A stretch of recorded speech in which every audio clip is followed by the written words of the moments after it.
so speaking about, I think that's the biggest lesson I feel like I've learned from you, listening to you and how you've been doing it for so many years. Where did that idea come from? Where did you figure out that, was it just by you doing it? Was it like, where did that closing quick come from, mindset? I mean, I think it came from Steve Powers. I mean, Steve Powers, I remember, probably 10 years into my career, I had him. And I mean, he would tell me to take a paragraph and ask questions.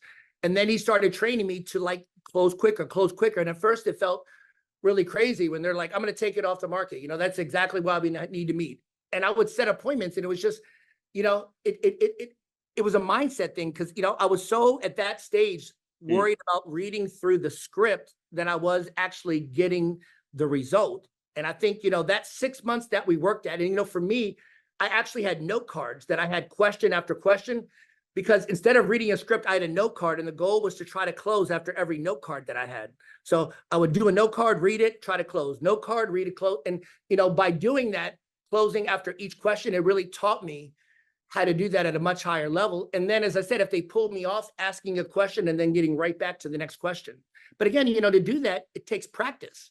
It's just like, you look at Michael Jordan, Kobe Bryant. I mean, do they just walk onto the court, or do they practice over and over and over again? When in their off season, Kobe was training 4 times a day while most people were training once. The question is like, how bad do you want to know that? Because, you don't want to be a salesperson. Salesperson is push. You want to learn how to influence people where like you're pulling them closer to you.